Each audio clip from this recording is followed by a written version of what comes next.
هلو أنا نغم زايد من نيردي Certified TOEFL Trainer by ETS. وفي الفيديو ده أنا هكلمكم شوية عن التوفل IBT الجديد بعد الأبديت، بس مش كترينر ولكن كتست تيكر. دي هي السكورز بتاعتي بعد ما دخلت التست بتحضير كام يوم بس. خليني أقول لكم خلاصة تجربتي إيه مع التست. هلو أنا نغم زايد من نيردي، وفي الفيديو ده هبدأ أكلمكم على الرايتنج سيكشن في التوفل IBT. الرايتنج سيكشن من اسهل السكشنز الموجوده، اكتر سيكشن حسسني انه اخيرا البروفيشنسي تيستس بدات تروح في اتجاه الاسئله تبقى من الافري داي لايف سيتويشنز. الرايتنج سيكشن موجود فيه رايت ايميل ورايت فور ان اكاديميك ديسكشن. خلينا نبدا بسؤال الرايت ايميل. سؤال الرايت ايميل يعني 7 دقائق، فده وقت كافي جدا ان انت تكتب الايميل. احنا بنكتب ايميلات في حياتنا اليوميه، ولو حد مسافر هجره دراسه شغل فهو اكيد هيكتب ايميلات، فان هو ياسس انت بتعرف تكتب ايميلز ولا لا عشان يشوف هل ده هيأثر في حياتك لو سافرت ولا لا، وبناء عليه يحدد لك سكور مناسب لده. دي حاجه بيرفكت موجوده في التوفل. بالنسبه للايميل كمان حاجه حلوه قوي ان هو مش محددين عدد كلمات، بيقول لك write as much as you can. طبعا يعني بيبقى افضل ان احنا نبقى بنلعب في رينج ال 100 كلمه، يعني ما بيبقاش احسن حاجه ان احنا نقل عن كده. دي طبعا دي تب يعني من ترينر، بس يعني دي نقطه كويسه. خلاص انت في شغلك هتكتب ايميل، اكيد مش تحكي قصه حياتك، فاكتب اللي يستدعي كتابتك للايميل، فدي حاجه مهمه قوي.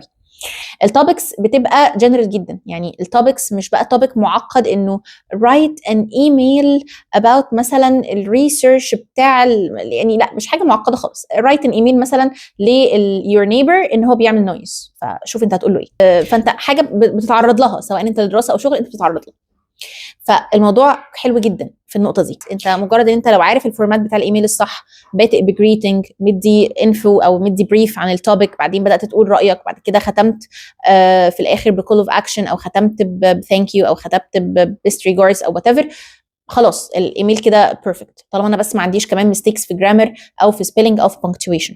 حاجه كمان وهي الماركينج كريتيريا في الرايتنج، مش مركزه قوي على ان انت مستخدم حاجات معقده، يعني معتمده على انك مستخدم حاجات يعني variable variety. يعني مثلا في الكريتيريا مش هتلاقيه بيقول لك ان كاتب لك خالص اليوسج اوف ادفانسد ووردز، مش هتلاقيها. يعني لو انا مثلا كاتبه tired وغيري كاتب exhausted بس انا جملي صح هو جمله صح، عادي جدا طالما انا مستخدمه structure صح، الفاظي وترابط الكلام موجود، وفي complex sentences والفاظي مفهومه وواضحه، عادي جدا ان انا هو نجيب نفس السكور، مفيش اي مشكله. وده بالنسبه لي حاجه كويسه قوي في الكريتيريا، لانه سيمبلي انا ممكن اكون عارفه الكلمه الادفانسد بس وانا بكتب انا بيجي في دماغي الكلمه اللي انا متعوده عليها اللي هي كلمه tired اللي كلنا بنقولها. دي برضو بوينت يعني كويسه قوي، انه انا مش بتحاسب على مدى تعقيد الكلام، انا بتحاسب انا بعرف اكتب وبستخدم الفاظ متنوعه واعبر بستراكشر مظبوط وكلامي مترابط ولا لا. فدي حاجه بيرفكت في التوفل IBT الجديد. ده بالنسبه لسؤال write an email. طب write for an academic discussion. write academic discussion بقى سؤال يعني انا انبهرت بيه، ان هو سيمبلي بيجيب لك مثلا بروفيسور منزل بوست وفي 2 كومنتس على البوست ده وانت الكومنت الثالث. فدي حاجه احنا كل يوم بنعملها، حتى لو احنا مش رايحين ندرس بره، احنا لو دخلنا جروب بس اجانب طبيعي بنعمل حاجه زي كده.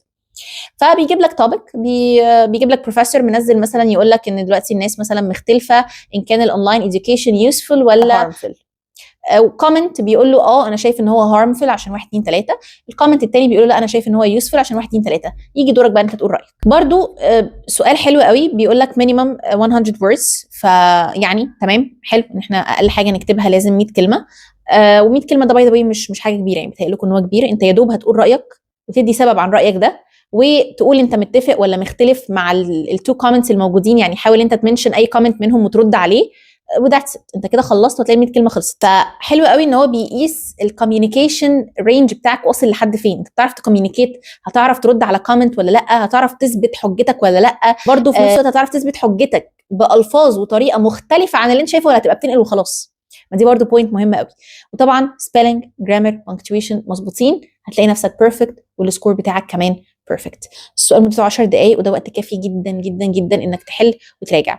لكن لو حصل اي دروب في الامتحان، انك سرحت او لاي سبب حصل اي حاجه، فدي سيتويشنز محتاج تتمرن عليها. يعني انت محتاج، هو الوقت كافي لكنه مش وقت كبير، مش وقت واسع، هو وقت بس يا دوب كفايه. فانت محتاج تبقى متمرن على الكفايه دي، محتاج تبقى متمرن على وقت اقل من الكفايه. يعني اتمرن على وقت اقل من ال10 دقائق او اقل من ال7 دقائق في الايميل، بحيث انك تسيب وقت للمراجعه وفي نفس الوقت لما تدخل الامتحان تحس ان الوقت معاك مريح. لكن لو انت متعود على الوقت بالظبط هتلاقي الوقت ضيق جدا في الامتحان. كده مهم قوي ان احنا نبقى بنتمرن على اي تيست ايا كان ايه هو، نبقى متمرنين على وقت اقل من اللي التيست مديهولنا، ان احنا نبقى دايما سايبين وقت للريفيجن.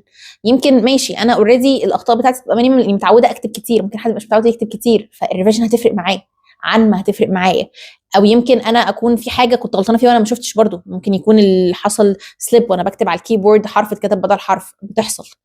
فالريفيجن مهم قوي، مهم ان انا دايما اكون متمرن على وقت اقل من الوقت اللي مديهولي عشان احس ان انا مرتاح قوي. لكن طبيعه الاسئله نفسها مفيش فيها اي مشكله. الالفاظ المستخدمه في التست مثلا سهله جدا، يعني عمرك مثلا ما هتحس ان ايه ده انا مش فاهم اللي مكتوب، لا كلام واضح ومن everyday language والموضوع سلس جدا جدا جدا. دي كانت تجربتي مع الرايتنج سكشن في التوفل اي بي تي از ترينر از تيست تيكر. لو عايزين تشوفوا اي سكشن من السكشنز فاحنا اوريدي نزلنا فيديوز عن الريدنج والليسننج تقدروا ترجعوا لها. كمان هننزل ان شاء الله سكشن السبيكنج اوفرول فيو برضو عنه، فتابعونا. كل دي فيديوز تنزل الفتره اللي جايه ان شاء الله. ما تنسوش لو الفيديو عجبكم تعملوا له لايك، ما تنسوش تعملوا سبسكرايب عشان تشوفوا الفيديوز الجايه. سي ان شاء الله later في الفيديوز الجايه. باي باي.